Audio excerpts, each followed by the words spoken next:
One of the most interesting features of Islam is that the less you study it, the more you apparently know about it.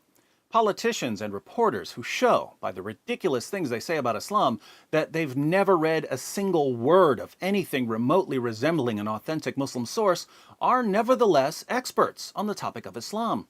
I can't think of another topic like this. Imagine a world where people who've never studied biology, who've never taken a biology class, who've never read a book or even an article on biology, appeared on television every day to explain biology to us.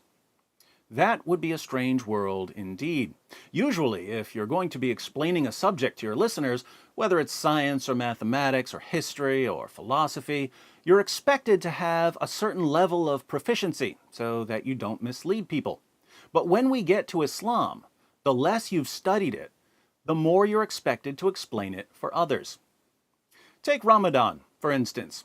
I've spent years studying Islam's most trusted sources. So when Ramadan was starting, as politicians and reporters were busy telling us that Ramadan is a month of peace, charity, and personal reflection, I warned everyone about the imminent Ramadan Bombathon. Now, we're not even halfway through Islam's deadliest month, but if you have the slightest respect for the scientific method, you have to agree that my hypothesis has been overwhelmingly confirmed. We've seen bombings and terrorist attacks across the Muslim world and even outside the Muslim world. And just today, Reuters reports, suicide bombers and gunmen attacked Iran's parliament and the mausoleum of Ayatollah Khomeini in Tehran on Wednesday morning, killing at least 12 people in a twin assault at the heart of the Islamic Republic, Iranian officials and media said. Islamic State claimed responsibility and released a video purporting to show gunmen inside the parliament building and one body, apparently dead, on the floor. Attackers dressed as women burst through Parliament's main entrance in central Tehran, Deputy Interior Minister Mohammad Hossein Zolfagari said, according to the semi-official Tasnim news agency. One of them detonated a suicide vest in the parliament, he said. About 5 hours after the first reports, Iranian media said 4 people who had attacked Parliament were dead and the incident was over. Soon after the assault on Parliament, another bomber detonated a suicide vest near the shrine of the Republic's revered founder, Ayatollah Khomeini, a few kilometers south of the city, Zolfagari said, according to Tasnim. A second attacker was shot dead, he said. The shrine is a main destination for tourists and religious pilgrims. The terrorists had explosives strapped to them and suddenly entered the shrine and started to shoot around, said the shrine's overseer, Muhammad Ali Ansari. The intelligence ministry said security forces had arrested another terrorist team planning a third attack without giving further details.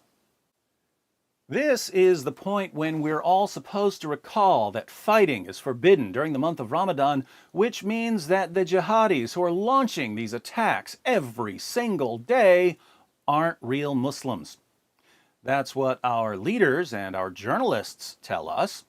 There's just one small problem with their claim that Ramadan is a month of peace and tolerance. His name is Muhammad. Sahih Muslim 2604. It was narrated from Ibn Abbas that the Messenger of Allah set out during Ramadan to conquer Mecca. During Ramadan? Is this a misprint? We need a second opinion. Sahih al-Bukhari, 4276. Narrated Ibn Abbas, the Prophet left Al-Madinah for Mecca in the company of 10,000 Muslim warriors in the month of Ramadan. When did Muhammad decide to conquer Mecca? During the holy month of Ramadan. And when Muhammad and his army arrived with his 10,000 Muslim warriors, the Meccans surrendered. The Meccans were the ones who didn't want to fight. Now I'm confused. Muhammad not only waged jihad during Ramadan, he insisted that his most devout followers wage jihad with him during Ramadan. If I didn't know better, which I don't, I might conclude that Muhammad didn't get his information about Islam from 21st century politicians and reporters. And guess what? Neither do Muslims. It's Ramadan. I guess I'll go to Prime Minister Justin Trudeau to find out what I should do. Said no jihadi ever. Jihadis don't get their information about Islam from Western politicians and journalists. So the endless claims about Islam being a religion of peace and Ramadan being a month of tolerance and introspection do absolutely nothing to stop terrorist attacks. All they do is convince gullible Westerners to shield Islam from criticism while jihadis plot their next attack. And where will that attack be?